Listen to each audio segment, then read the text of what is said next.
السلام علیکم ناظرین، آپ دیکھ رہے ہیں میرا چینل حسن اپڈیٹس۔ میرا آج کا ٹاپک ہے کہ دل سخت کیوں ہو جاتے ہیں اور دلوں کو نرم کیسے کیا جاتا ہے۔ جو لوگ فضول باتیں کرتے ہیں اور دنیا داری کی باتیں زیادہ کرتے ہیں، یعنی آخرت کو یاد نہیں کرتے، ان لوگوں کے دل سخت ہو جاتے ہیں۔ اور جو لوگ بہت زیادہ ہنستے ہیں، یعنی بات بات پہ ہنستے ہیں، فضول کہکے لگاتے ہیں، ان کے دل بھی سخت ہو جاتے ہیں۔ اور اس کے علاوہ جو لوگ دوسرے لوگوں پہ ہنستے ہیں، یعنی دوسرے لوگوں کا مذاق اڑاتے ہیں، ان کے دل تو سمجھو بالکل مردہ ہی ہو جاتے ہیں۔ اور جو لوگ رزق حلال کی بجائے رزق حرام کو کمانے میں ترجیح دیتے ہیں، یعنی رزق حرام کی طرف بڑھتے ہیں، ان لوگوں کے دل بھی سخت ہو جاتے ہیں۔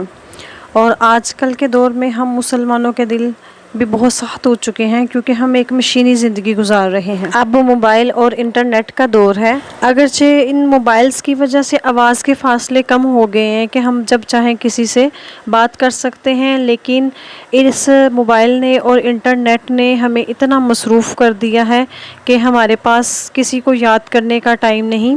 ایون دیٹ کہ پہلے ہم کسی کے گھر جاتے تھے ملنے کے لیے یا کچھ دن رہ کے آتے تھے تو کتنے دن تک ان کو یاد کرتے رہتے تھے۔ اب ہم ان موبائلز اور انٹرنیٹ میں ایسے مصروف ہو گئے ہیں کہ جیسے ہی کسی کے گھر سے واپس آتے ہیں تو ہمیں گھر آ کے یہ تک یاد نہیں رہتا کہ ان کو اپنی خیریت سے پہنچنے کا فون تک کرنا ہے۔ دلوں کے سخت ہونے کی اور ایک سب سے بڑی وجہ ہے ذکر الہی نہ کرنا۔ جب ہم ذکر الہی نہیں کرتے، یعنی نماز اور قرآن پاک نہیں پڑھتے، تو کثرت سے نماز چھوڑنے کی وجہ سے یا قرآن پاک کی تلاوت چھوڑنے کی وجہ سے بھی ہمارے دل سخت ہو جاتے ہیں۔ اب ہم ایک مشینی زندگی گزار رہے ہیں۔ پہلے ہم چاہت سے کسی کو خط لکھتے تھے، یعنی کسی کی طرف سے جب ہو کے آنا تو پھر آ کے ہم نے ان کو خط لکھنا، پھر بے چینی سے اس خط کے جواب کا انتظار کرنا، اس خط کا جواب آ جانا تو اس کو پا کر بہت خوش ہونا۔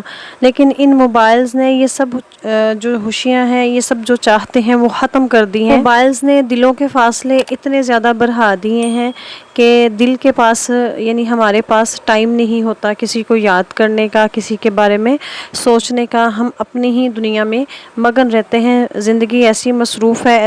دل نرم کیسے ہوتے ہیں؟ اگر ہم کسی یتیم کے سر پہ ہاتھ رکھیں، یعنی اس کی بہتری کے لیے کچھ کریں یا اس کی کفالت کریں تو ہمارا دل نرم ہو جائے گا۔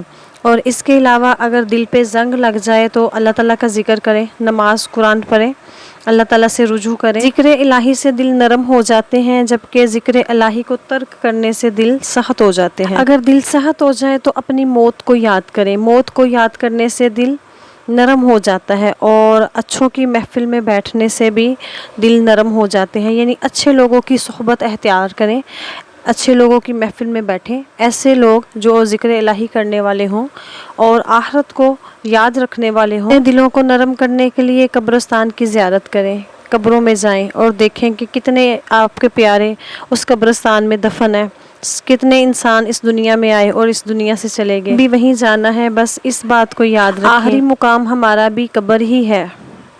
لہٰذا اپنے دلوں کو نرم کرنے کے لیے یتیم کی کفالت کریں، یتیم کے سر پہ ہاتھ رکھیں، ذکر الہی کریں اور دوسروں کے لیے وقت نکالیں، اپنے پیاروں کے لیے وقت دینا سیکھیں، اپنے پیاروں کے کام آئیں، ان کی مشکلات حل کرنے کی کوشش کریں۔ ایسا نہ کہیں کہ ہمارے پاس ٹائم نہیں ہے۔ اپنے آپ کو اس مشینی زندگی سے نکال کے روحانی زندگی کی طرف لے کے آئیں، یعنی اپنی آخرت کے بارے میں سوچیں، اپنی آخرت کو یاد کریں۔ ناظرین، آپ سے درخواست ہے کہ میری اگر آج کی ویڈیو پسند آئے تو ویڈیو کو لائک کر دیجیے گا اور میرے چینل کو سبسکرائب کر دیجیے گا۔ شکریہ۔